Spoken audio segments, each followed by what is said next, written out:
Seriously, elevator music is what we come back to? Hello, ladies, gentlemen, and otherwise. I'm Lamar Haven. Welcome to Remember 11, the Age of Infinity.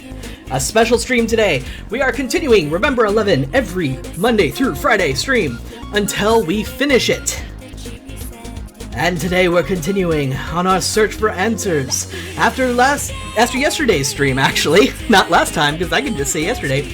After yesterday's stream, we've discovered a great deal about the transference phenomenon and how it works. Now, we're going to see if Satoru has the power to change the past.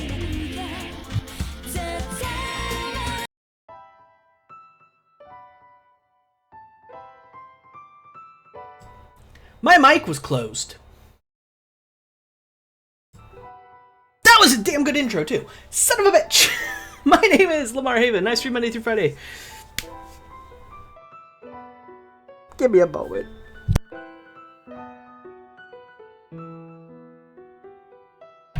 If I seem a bit scattered, stream started a little late today because issue with my neighbor. Elderly neighbor who I've known pretty much my entire life. Had a bit of fall. She's fine. The fire department's there taking care of her. Her son's taking care of her. Everything's okay. I'm a little scattered. So why don't we try it? We could hear it in all clear glory. Then why did the mic close? The mic keeps closing on OBS on its own. That's super weird. Whatever. We're gonna go ahead and load the game. But like I said, I might be a little bit scattered. Hopefully I can get my shit together, because it's time to continue on with this, and maybe we'll even finish today. If not, we'll be continuing this Monday. But the clear blue sky stretched out before me. A freezing wind blew around me as it whistled along the ground. I breathed in a lungful of fresh air and savored its piercing chill. Monday, January 16th, 2012. Present time, 7:49 a.m. Everything is gradually coming to an end. The propositions I called are. Some parts of it still remain unanswered, but I have no time to deal with them one by one. For now, I've got to concentrate on breaking free from the space-time transfer phenomenon as fast as possible. According to Enomoto, the space-time transfer only affects the area within a 110-meter radius. Every single thing within that area, between location A in the past and location B in the future, changes place during the space-time transfer phenomenon. But for some reason, only Kokoro's and my consciousness remain behind. Wrong! We have another set of consciousness that remain behind. We know that, he doesn't yet. Whenever the transfer occurs, we lose our bodies. They're in our consciousness, lost without their containers. We're forced to possess an available vessel as an emergency measure. An available vessel.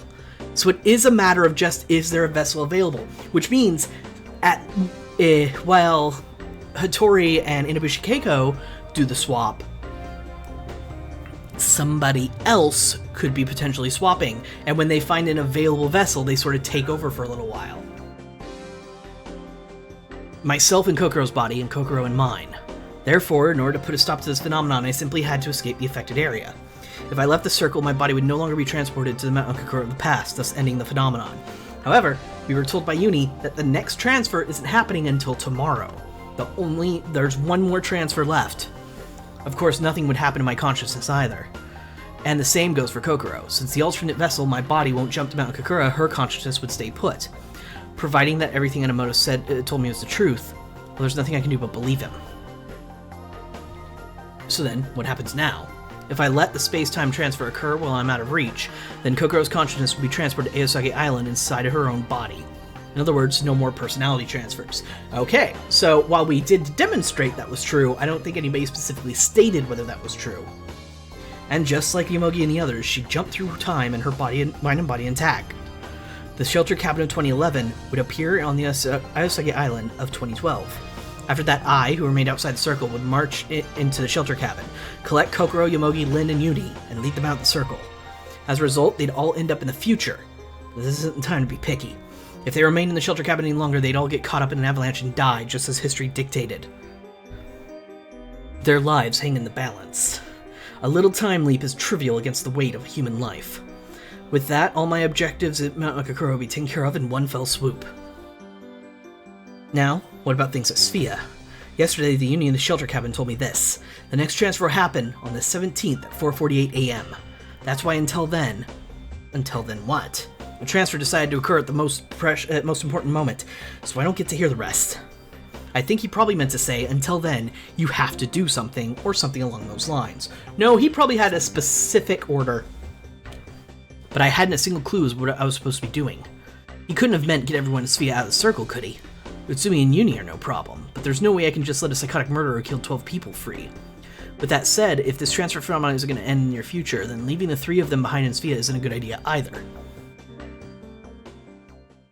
Thought about something interesting last night. Does personality equal reason? Because even if there's no third party in our swaps, things could still make sense, except killing Uni and destroying the lounge. You know, starving, ate, feel threatened, killed. So what you're saying is, I think I understand your theory. Your theory is that there's a blank space where there isn't a third personality, there's no personality. And no personality leaves us to only instinctual events, which causes the body left over without any reason or personality to lash out violently. I believe I had a similar theory. I don't know if I worded it well yesterday or if I actually clarified, but that basically the pure instinctual thing. That said, I don't think that works, because whenever it took over Satoru's body, it didn't really have a reason to be aggressive. It would only work if this purely instinctual sort of base personality, I guess we could call it, was an inherently violent one. And I don't think that matches. I think it's somebody's personality who's specifically been jumping between different people and is extremely confused and doesn't know where it is and thus is lashing out. But that is a viable theory for now. Both theories sort of work. I'd put more stock in there's a third personality out there than the base personality of the instinctual one is violent. But it could be either. We don't really have a ton of evidence either way. Jeez, what should I do? In any case, I still had time until then. Until that moment comes, I decided to refrain from doing anything careless. I drew another deep breath of fresh air into my lungs. My exhalation sparkled white before vanishing with the wind. I inspected Utsumi, Hattori, and Uni's rooms. Nothing was particularly out of place. It was already past 8, yet all 3 of them were still sound asleep. At any rate, I stood in the middle of the living area. What would drive you to do this? I involuntarily mouthed those words as I surveyed the decimated room. Why would Fuyukawa Kokoro do such a thing? For her to have pushed this far, something terrible must have happened. The trigger was probably the conversation with Uni. Right in the middle of their conversation, Kokoro and my body had suddenly attacked Uni.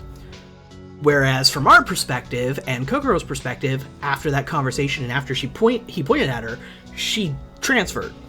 And then stuff kept happening according to the recorded footage. He has no reason to believe that the transfer happened, though. You have one backseat. One backseat is fair. I can accept one backseat. Those events had been clearly recorded. I'd seen the video last night in the small underground room. What in the world did Uni say to her? I looked down at the shattered glass and shook my head. My god. At any rate, Fuyukawa Kokoro's latent violent side had revealed itself. She's more than likely the one who brutally stabbed Enomoto to death, too. Again, probably one of the sections where the third personality took over, because we didn't experience that on Kokoro's side or on Satoru's side. So there's the third one out there somewhere. There's probably a certain trigger for violent outbursts. At least, unless it's an instinctual personality. When that set her off, she'd lose all control and an insane personality would suddenly take over. Personality? Suddenly take over? Something in the back of my mind was nagging at me. Are you coming to the same conclusion I am? But I didn't know what it was. Damn it! Anyway, I decided to ask Uni about the talk with Kokoro once he woke up. Having more or less made up my mind, I returned to my room. At that point, I noticed something in the corner of the room. A scrunched up scrap of paper. I picked it up and unfolded it. Crude and familiar writing. A message from Kokoro. A message I'd yet to read had been inscribed there. It's Kokoro. There's something strange going on with your body. What happened? Did someone make you take poison? Please tell me. Even just a little is fine. Just tell me. I don't want to die. I don't want you to die either, Starro. What should I do? What should I do to help? I'm scared. I'm very, very scared. No idea why this is happening. I don't even know what will happen in 5 minutes from now. I don't know whether who I can believe in either. Satoru, I want to meet you. Even a single glance is fine, but I want to meet you. Because one reflected in the mirror isn't you, it's me. I want to meet the you that's really you. Because there's no one else I can believe in but you, Satoru. I want you to tell me that everything's alright. I want you to tell me that there's nothing to worry about. Judging from the contents, she must have written last night while the DMT was racking my body. The ink had blurred here and there. It's swollen and dried, creating ripples, tear stains. I touched them with my fingertips. Her fear, her hopelessness, her sadness, they all permeated through my fingers. Kokoro. Something ached deep within my chest. What was happening to her right now? Yesterday outside the shelter cabin, Yomogi and Lin had chased after a helicopter. From the markings on it, I guessed it was Self-Defense Force helicopter. It just happened to pass over the skies of Aosuke Island of 2012, but of course there was no way of knowing that. They were convinced it was the rescue team, so they chased after it. It was probably the best chance that I had to bring them out of the circle. However, just before we reached the edge of the circle, it transferred. What happened to them after that? They stand there dumbfounded, staring blankly at the empty sky? Well, something like that. If a helicopter were to suddenly vanish like that, you couldn't help but doubt your own eyes. Then what happened? Did they give up and return to the shelter cabin, or... Don't tell me. Did they continue chasing the helicopter and leave the circle of Mount Akakura? No, no way, they couldn't have. According to history, they would be caught in an avalanche at Location X early in the morning of the 17th. He's already calling it Location X. I don't think they actually established that yet. Whoops. I'm pretty sure it was only on Kokoro's side that they called it Location X. I don't think he ever referred to it as such. Under whatever the circumstances, they couldn't have spent an entire day wandering around in the snow, only to turn up at Location X, right? Even if one of them had suggested it, as long as they had been pro-mountaineer like Yomogi with them, I don't think they would do such a reckless thing. And even if they did leave the circle, they should have returned to the shelter cabin by now. That's what I believed. Moreover, the helicopter was flying west in the first place. On the contrary, Location X was... Just to be safe, I took the magazine out from the mattress. I opened it to a feature on the crash. As I thought, according to the rough map of on the page, Location X, where the bodies were discovered, was to the east of the shelter cabin. So since they were running off to the west, that means they'd have to backtrack in order to reach Location X. There's no reason they'd go out of their way to reach Location X. Yeah, they must have returned to the shelter cabin. They must have. I had no way of knowing for sure, so all I could do was hope for the best. Working to convince myself, I flipped through the pages of the magazine. At the end of the article, there was a list of all the crash victims. A list of all the crash victims? This is the first time we're looking at that? The full names of all 31 people on board. Fuyukawa Kokoro, Yomogi Seiji, Mayuzumi Lin, and Kusuda Yuni. Their names are all there. There's another name I knew well. Suzukage Hattori-san, 19. Hattori. Suzukage Hattori. I unintentionally spoke out loud. We're only now looking at that! It was there the entire time! But if I thought about it calmly, then there wasn't much to be surprised about. It was completely normal for Suzukage Hattori to be on that list. I found her body within the circle of the shelter cabin, after all. Somewhere buried under the thick snow on Mount Akakura, I saw her cold body with my own 2 eyes. Well, with Kokoro's eyes, but still. But then, why was she out there? I had no need to think about it. Suzukage Hattori was one of the passengers on Flight HAL 18.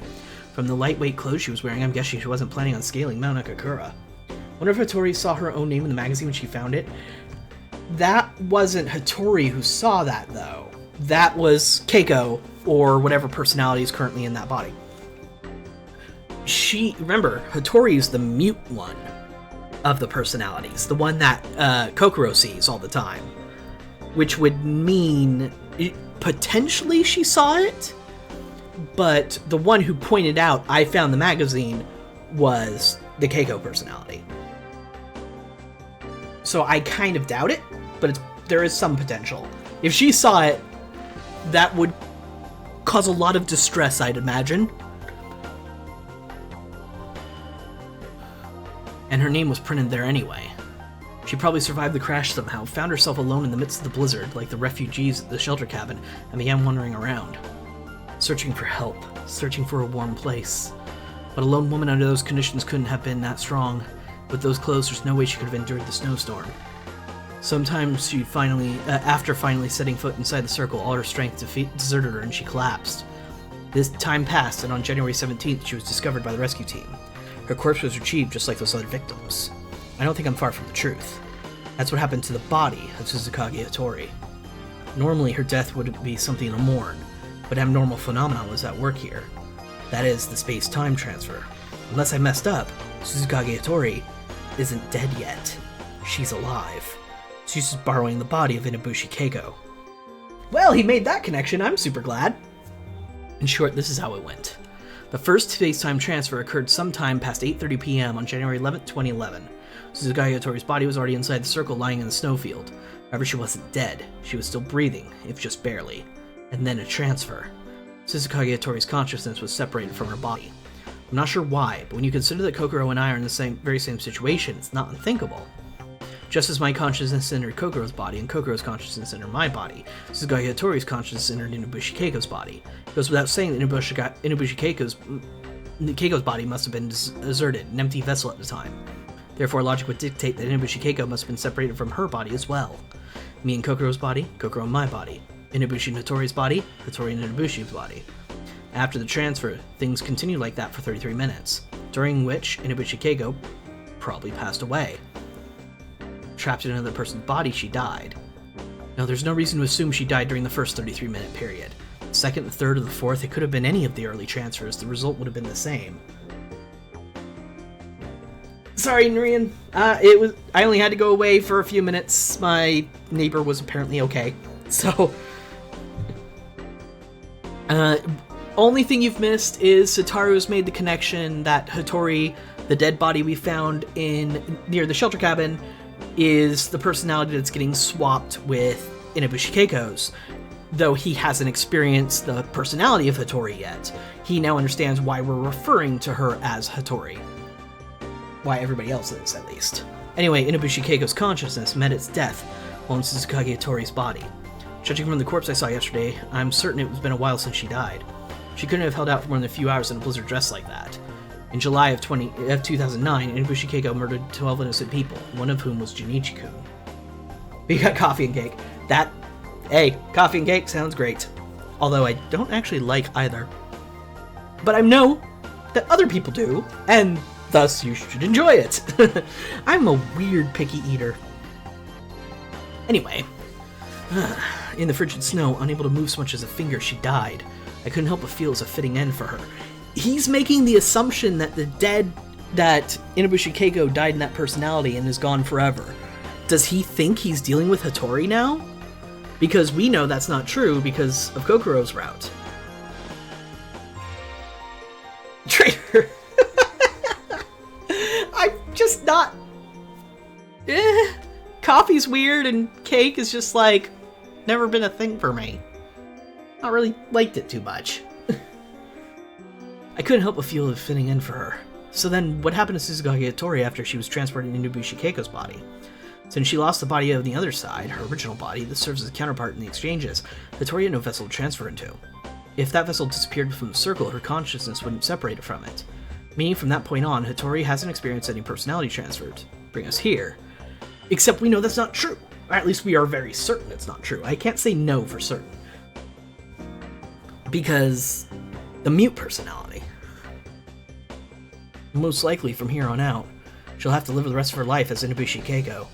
The fate she's been handed for as a price for her life. I wonder what she's thinking now. Is she accepting this completely changed new self? She must have realized it by now. But she doesn't seem to care about it in the least. She always acts calm and composed. Who is the true Tsusukage Hattori? She killed that rat without batting an eye and toyed with the emotions while wearing that fearless smile. Thinking back on it, she actually seemed to be enjoying her awful fate quite a bit. This harsh reality amuses her. The mind of Tsusukage Hattori might be more frightening than Inabushi Keiko's. She's a bigger threat than I thought.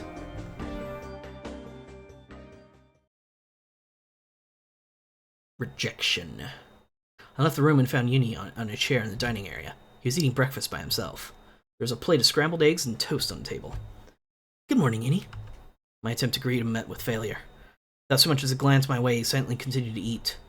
Where's Hattori and Utsumi-san? Dunno. Dunno? Didn't you promise to keep an eye on them? I don't remember making that promise. But that promise is no longer in effect. Uni, I muttered, trying to draw nearer to him. However, stay away! Don't you dare take another step! His cold words formed an invisible wall between us, stopping me in my tracks. I halted at once. Hey, Uni, why are you avoiding me? It's not like I want to say those things, but I'm scared. I'm so scared I don't know what to do.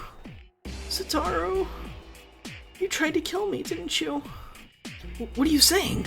I was momentarily flustered, but realized only a second later where he was coming from. Uni, probably. Do you think I'm the one who killed Enomoto? It goes way beyond just thinking. I saw you with my own eyes. You were laughing as you stabbed that man over and over and over. I was laughing? Wait. Is Inubushi Keiko the third personality? I think I made that connection yesterday. I remember that now. That doesn't explain why Hattori has two personalities. If his theory was correct, then she wouldn't have a mute personality and a normal personality. She would just have one personality. I was laughing? Weren't you? Even you must have known he was already dead. You just kept on stabbing him. You butchered his corpse, acting like it was all a game to you, didn't you? I was speechless. I was laughing? Like it was all a game?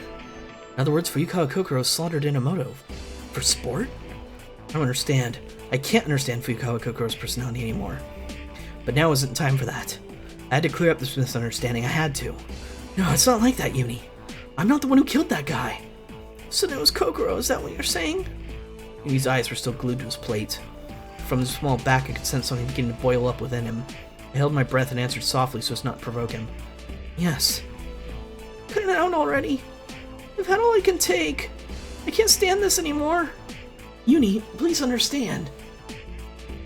Our body is the same, but Kokoro and I have very different personalities. Enough already, I'm sick of it. Uni bolted up from his chair as he yelled. I don't care anything about this DID or whatever, I just don't care.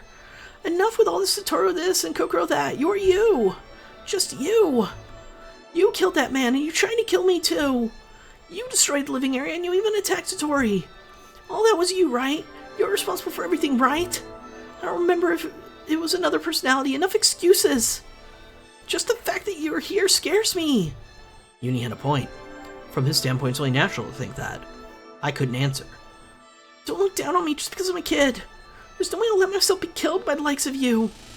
Don't you ever come near me again. You hear? His cold words pierced me. And with that warning, Uni got up to leave. I can't let him go like this. I rushed over to him and took hold of his arm. Wait, Uni! Let me go! Let me go! Uni struggled furiously, trying to shake off my hand. Think we witnessed Kokoro Satoru's trust go down the drain right there, since Kokoro also blames those things on Satoru? Yep. But when they meet again and in person on the 17th, they finally have a way to chat with each other in a more direct manner, so they could clear everything up in a matter of minutes.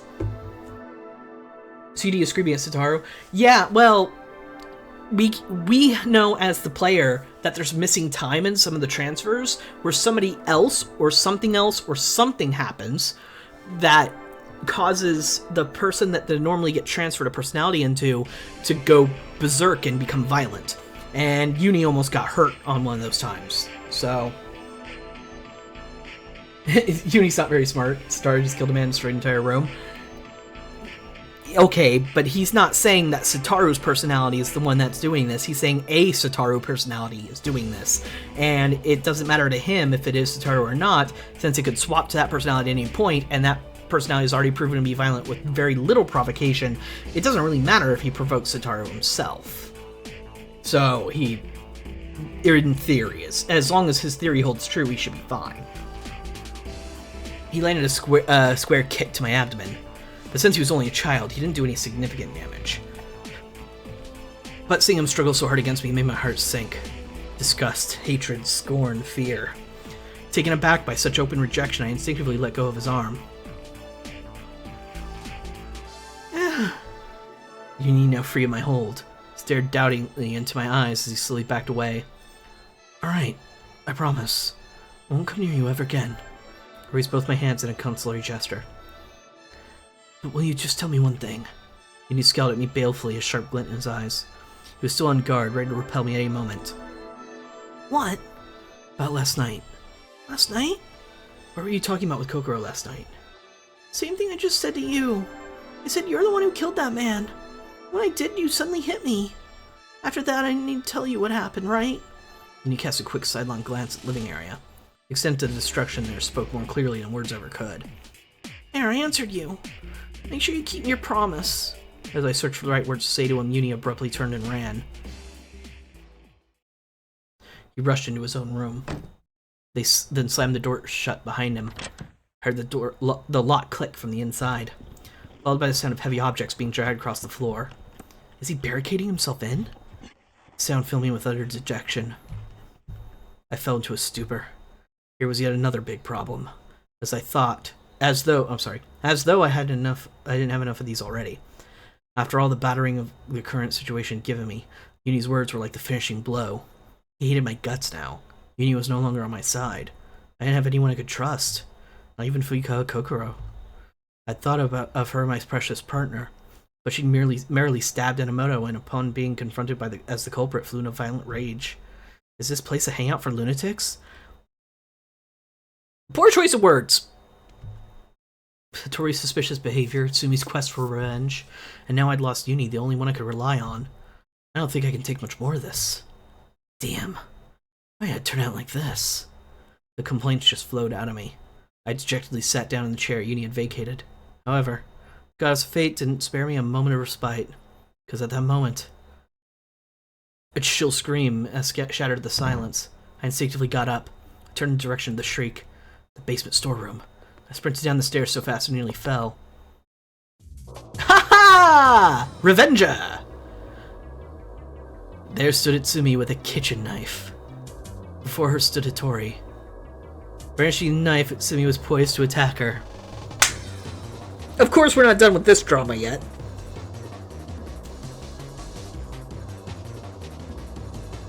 At her piercing howl tore through the air. Once again, I do the screamy parts of voicey bits because it'll scare the other people in the house. We don't want that. The knife flashed, moving in a parabola. Tori avoided it by a hair's breadth. The blade sliced through nothing. Tori launched herself off from the floor and danced through the air. With a series of brilliant sidesteps, she stayed out of the enemy's striking range. How crafty. You think you can run away? Tsumi chased after her. The two vanished in seconds.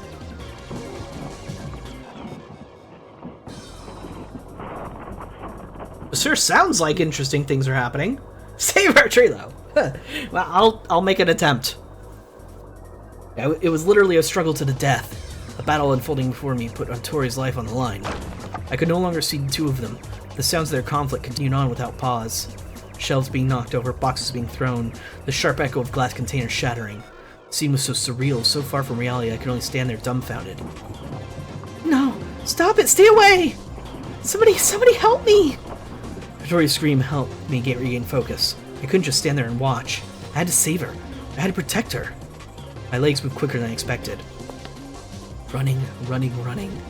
I passed through fallen shelves and jumped over scattered obstacles. My sole aim was finding the two of them. Before I noticed, the air around me fell silent. The Tori had stopped screaming. Something stirred within my chest. The sound of my heartbeat and my breath caused discord to drum in my ears. Please, let me make it in time. I practically tumbled in the corner of the storeroom. Itsumi sparked me a quick glance. Directly before her was Hitori, driven up against a wall. Hit her with Uni! I'm gonna use Uni as a blunt object. Stop it! Stop this farce! You're in the way! Back off! Please calm down, Itsumi-san. You're not in your right. Silence. What do you want to be next? Tsumi's face was repulsively warped. I had seen that demonic expression before. It was the same expression she revealed on the anniversary of Junichi-kun's death.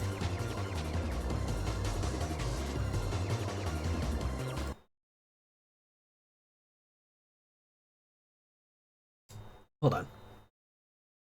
Just so we're clear. Just so we're 100% clear. This is her demonic expression.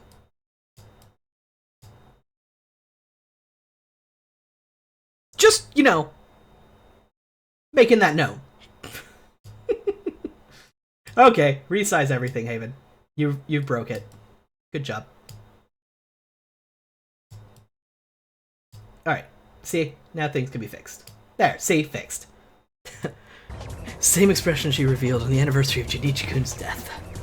Back then, she looked like she'd been possessed by an evil spirit. Not an ounce of warmth remained in her eyes. Her eyes had turned a clouded gray-white, like they had rotted and were about to fall out.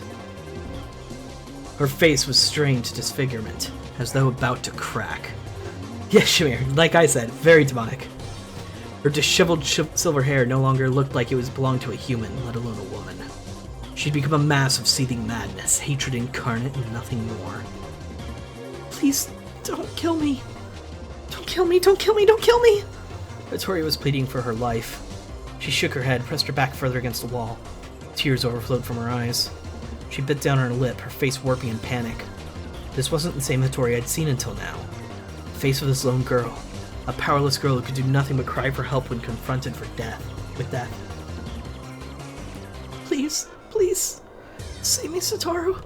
She begged through her tears. The lingering echo of her sorrowful voice rebounded against the walls. The tension froze the room. If anyone so much as twitched, the very air itself would have shattered. I clenched my fist, waiting for a chance to grab the knife from Utsumi. However, she held it close to her chest. It'd be difficult to take away. What should I do? I had to persuade her somehow. Just as I thought that. Die! Oh God! Everything went inverted! You know things are serious now. With a cry, Utsumi accelerated forward. She swung the blade downward. Tori braced herself. Utsumi drew closer, her face like a mask of death. Tori's scream. I couldn't hear a thing. Her voice didn't reach me. Silence. But Tori's lips were open so wide I feared they'd split apart. At that moment I... Aha! We're saving! Okay. Cover Tori's body with my own. Jump onto Utsumi's back. Both of these are kind of bad options. But if we cover Hattori's body with my own, Utsumi's already made it known that she will stab me. She will stab me a lot. So... jumping on her back. Stop it! With a cry, I jumped on Utsumi's back. I pinned her arms together from behind. Force of my tackle slammed both of us into a adjoining wall. We crumpled to the ground. Cover her with Uni! No! Why do we want to kill Uni all of a sudden? Besides, he's a tiny boy. He has not got much surface area, and he is not weigh enough to be used as a weapon. We crumpled to the ground. My left arm, which had been injured several days ago, an intense pain ran through it, but I still wouldn't weaken my grip. I clung to her back and somehow managed to hold her down. Let go! Let go! Let go! She was still thrashing in my arms. The knife was still in her hands. I had to get it away from her. A moment after I thought that, she twisted her elbow and cut my fingers off. I'm sorry, what? Oh, I need those! From my middle finger to my pinky, 3 of the fingers of my right hand were severed and fell to the floor. Well, I found a bad ending. Ah! Let out a scream and fell writhing to the floor. A huge amount of blood came gushing out, practically overflowed, puddling the floor. Actually, on Kokoro's route, did we ever see his hands? I think we did. Yeah, this is a bad ending. Hattori let out a piercing cry. Kneeling in a puddle of blood, I grabbed onto my left hand with my right. 3 of my fingers were gone. My index finger was cut down to the bone, just barely hanging on by a quivering flap of skin. Ugh, sorry. I've regained my composure. I'm ready for the next horrible description. My fingers. My fingers, my fingers. Ah! For I knew it, the knife handle was sticking out of my chest. The blade had been pushed into the hilt, leaving only the handle visible. I couldn't breathe. My body was hot, as if I'd been thrown into a furnace. I'm melting. I'm melting. I'm melting. My vision began to melt into nothingness. My consciousness began to fade into nothingness. The gory sound coming from my body began to rot into nothingness. An agonizing death cry. I tried to pull the knife out with my dominant arm. I couldn't. I couldn't grip onto it. My hand, its fingers gone, only slipped futilely on the handle. Geez, it can't be helped, can it? Shall I take it out? With a corkscrew motion of her wrist, Utsumi pulled the knife as if to scoop my flesh out with it. Fresh blood spurted from my chest. Trying to stop the flow, I pressed my hand against it. My fingers trembled as I tried to hold back the stream of blood. I told you, didn't I? That I wouldn't let anyone get in my way? Tsumi blocked everything else in front of me. She looked down at me while holding her bloody knife over my head. Is it painful? It is, isn't it? Junichi felt the same pain too, you know. No, it must have been much, much worse. You understand now, right? What a horrible thing the woman called Inubushi Keiko did. It's okay if I kill her, right? No! Please spare her. Help her. Really? Oh, that's too bad. Even at the very end, you give me no sympathy.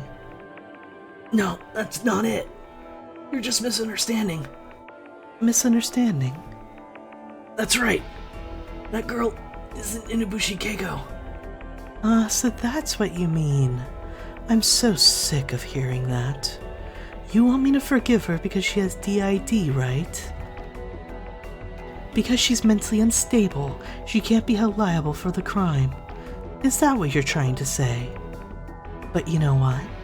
I don't care about that. Not in the slightest. I can't allow her to live. So You're wrong. Even if that girl is Inubushi, you're mistaken. Shut up.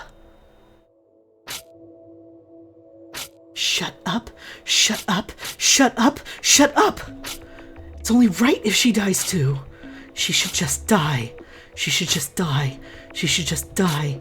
Say it. Say she should just die. Say it. Say it now. I thought I told you to say it.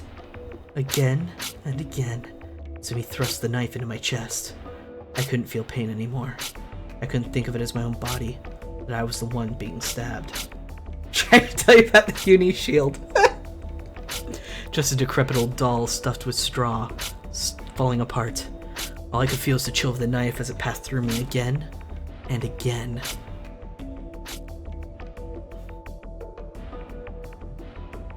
Please, Hattori, run away. Take this chance. Hurry. Slowly shut my eyes. My consciousness was immediately sucked away. Like a fog, it scattered. And before long, the world vanished. Last thing to reach my ears was the sound of Hattori singing the Kagome song to herself. That's a little creepy! The story is not finished yet, the truth is not revealed, and it circulates through an incident. It is an infinity loop.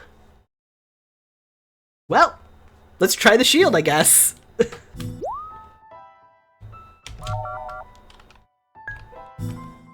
Shield time! Cover Hattori's body with my own. Wait! With a short yell, I jumped toward Hattori. Scorching pain invaded my back. I ran in a diagonal line from my shoulder down to my hip. That's a hell of a cut! I wondered if my body was being split in two, but I was still alive. I was breathing. I could hear my pulse. I covered Hattori's small body with my own, protecting it from Utsumi. Move! Get out of the way! I quickly turned, my knees still on the floor. I spread my arms, shielding Hattori. She huddled behind me, her entire body racked with convulsions. I'm telling you to move. Didn't you hear me? Tsumi's eyes were dazed, unfocused. She was speaking to the thin air around her. A turbid thread of spittle dribbled from the outside of her mouth and down her cheek. A pattern of dark purple blotches marred her face. Something even more venomous was beginning to show itself beneath it. It was no longer a human face. Her face was breaking down, metamorphosing into something so hideous I couldn't look at her straight on. Why are you protecting her? Are you saying there's some value in risking your life for that woman? Yes, there is, I answered harshly, staring straight at her. I wasn't wrong.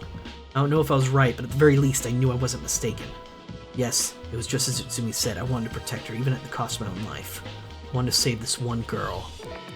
You don't understand a thing, do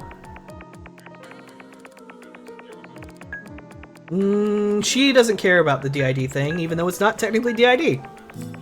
I understand. I understand why you want to kill Inubushi. I understand so much it hurts.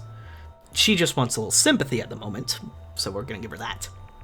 Enough with your fake sympathy! Fuck! I can't win! That's not it! It's perfectly natural for you to hold a grudge. Your son was killed! But what? What do you expect to happen if you do this? You think it would make Junichi-kun happy?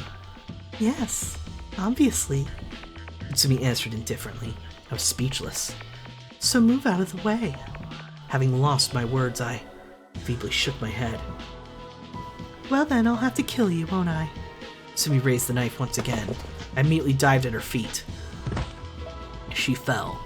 I straddled her, trying to hold her down. Let go! Let go! Let go of me! She struggled beneath me. The knife was still clutched in her hands. I had to get it away from her. A moment after I thought that. With a great swing of her arm, she cut my fingers off. What? Okay, that was the wrong option! From my middle finger to my pinky, 3 of my hands fell on the floor.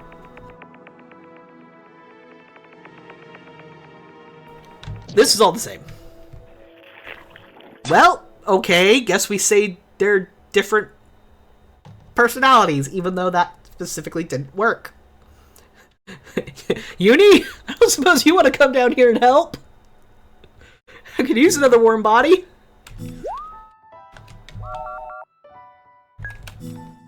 I thought my instincts were right on that.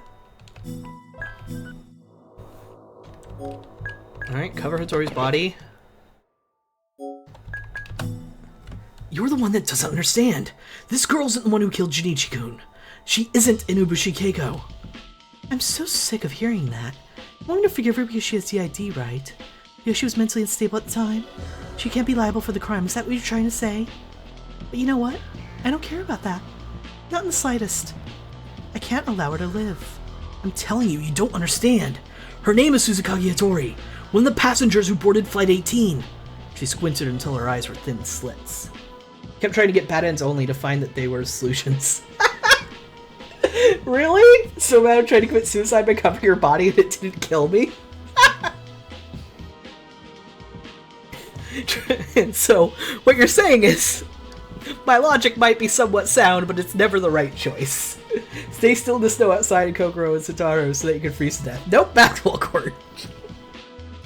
And same thing happened. I got stuck so long on that stupid snowfield. Kept getting myself killed because I'm like, okay, let's be proactive about this and do this and do this. Nope, you're supposed to stand there. Fuck. You're supposed to bore the potential murderer to death. She squinted until her eyes were thin slits. It was like she was trying to see me better. What are you saying? I'll explain. I'll explain it all. Before that, could you please put the knife down? Sumi lowered her head as if pondering something. But she raised it again right away. I can't do that. After coming this far, I can't go back. But Sumi-san, stop it. I don't want to hear anymore. I'll kill you, that woman, and then myself. I'm sorry, Yukito-kun. Goodbye. Sumi once again raised the knife. I resolve myself? I'm sorry? But the suicide options keep working! You know what?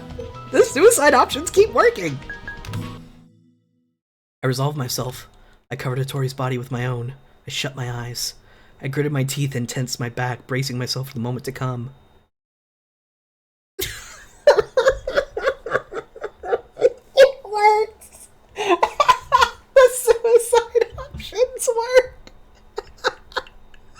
Oh man, that's fucking fantastic.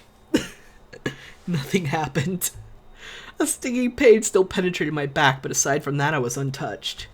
I timidly opened my eyes. I turned around.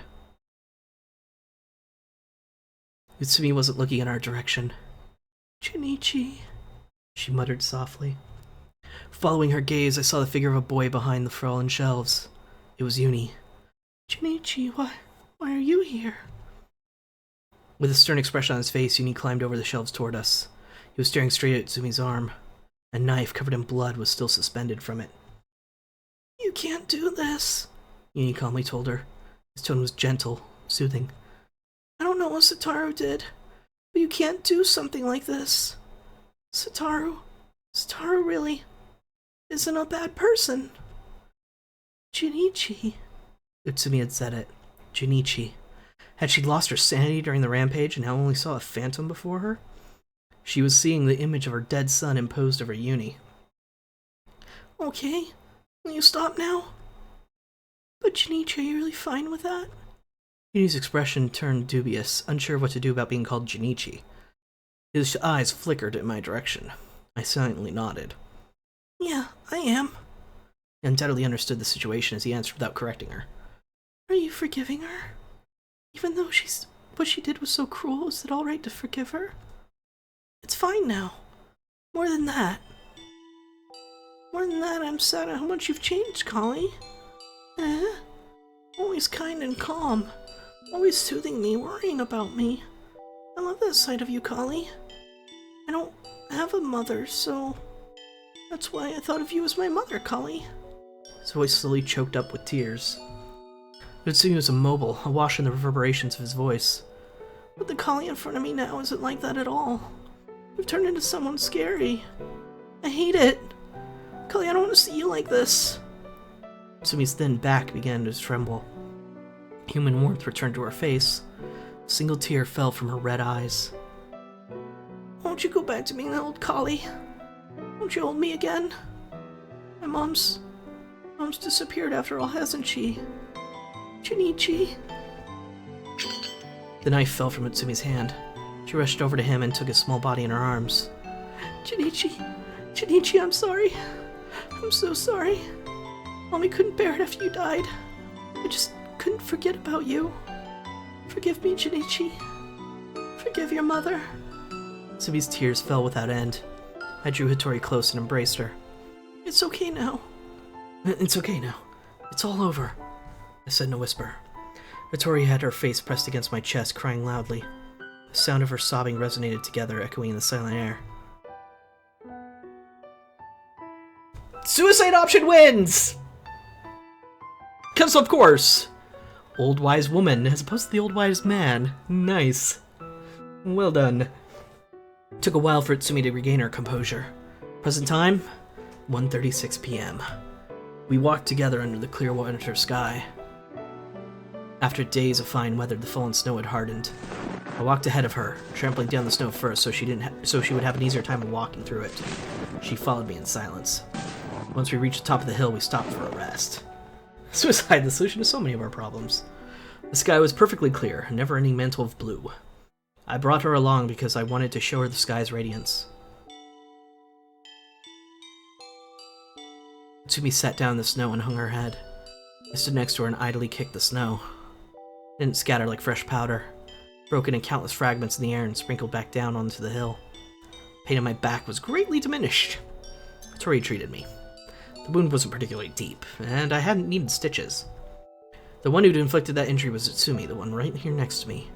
But I didn't resent her for that. I wasn't expecting an apology either. Also, chicks dig scars. There was only one thing I wished from her.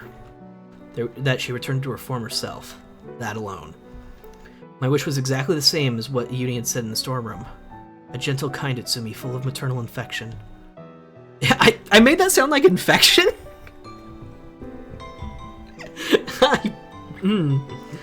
Let's hope that wasn't Freudian. Alright. Before I knew it, I'd become fascinated with that Utsumi. That's why I wanted her to return the way she'd been before. I was hospitalized. Before I even opened my mouth, she began to speak of her own accord. As to why, I don't need to tell you, do I? I didn't answer. Still gazing up at the blue sky, I silently listened to her story. Junichi's death. And as if it wasn't enough, last year in January, he left the world too. Yomogi-san, you mean? Yes, that's right. I was already pregnant by then. I'll never forget about Junichi no matter what, but the new life inside me, for both me and him, meant new hope. Junichi had worried about us and granted us new baby. That's what we felt. Even before the first embryonic traces began to form, we loved them so much. Deeply, deeply. I believed I could sacrifice anything for them. Those 2 little lives were priceless. 2 babies to us were an invaluable hope. 2? Uh-oh. Something crossed my mind. I really hope it's not true. I was interrupting her, but I had to ask. I instinctively looked down. That's right. That's right, 2. Oh, maybe I haven't told you. You mean twins? Yes, fraternal twins. A boy and a girl. But in the photos, it was one of them. No matter whose photo you looked at, it was always a similar-looking baby, wasn't it? I see. But under the impression that those 4 photos all depicted the same baby, but that wasn't the case. Separate photos for either the boy or the girl. I get it. So it was those fraternal twins who were born last August. Is something bothering you? No. Please, go on. I invited her to continue, but her lips didn't move. Looking in her eyes, she seemed engrossed in thought. Was it because I had unnecessarily interrupted her? She shut herself away in her own world. I couldn't say anything, I couldn't find the words. I could only wait for her to start again. And before long... But you see, he died. Her next sentence was delivered in a voice heavy with grief. In the end, before we got to see the 2 babies, he followed after Junichi. I felt like I'd been left behind. Alright, less suicide jokes, guys. It was fine at the time, because, you know, we're making fun of the stupid decisions that we have to make to be able to progress the story, but less of them. The sorrow, the loneliness, the pain. I tasted despair those words can't even describe. So I cursed God. God and the fate He'd laid out for us. Void Lily, hello. And yes, remember 11. It was inevitable it'd make her heart sick. Junichi-kun murdered. And over the next 2 years, little by little, that horrible memory began to fade. At around the same time, 2 little lives were growing in her belly. She'd finally found a ray of hope, but it hadn't lasted. Imogi died, caught in an avalanche. After that, Utsumi became a seething mass of hatred. The originator of all her unhappiness was Inabushi Keiko. Utsumi swore revenge on Inabushi and at the same time was sucked down in the whirlpool of malice. She lost the ability to make the right choices. It was a tiny old private room, you know? I was locked up alone. How far am I? We are on the 6th day of Sitaru's chapter.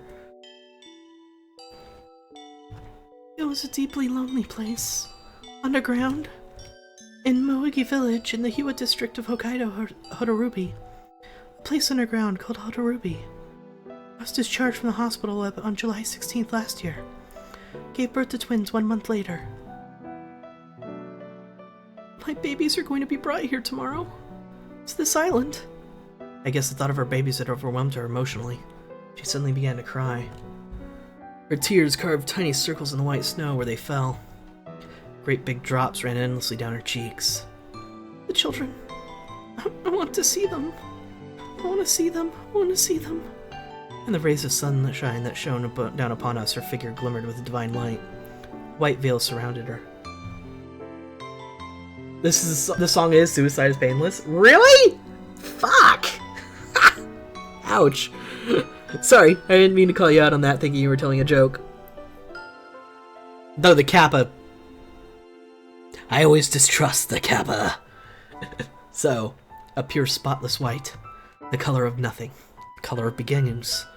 Perhaps she was already being born new in this world. That's certainly what the scene before me looked like. Sumi was a mother. Just a mother wishing for the happiness of her 3 children. I knelt beside her and took her hand. She buried her face on my shoulder. I'm sorry, she muttered. It's okay, you only killed me about 3-4 times. And I lied to you. I'm not a psychiatrist. I didn't care about that anymore. I'm sorry. Her hot tears soaked through my shirt and she continued to weep.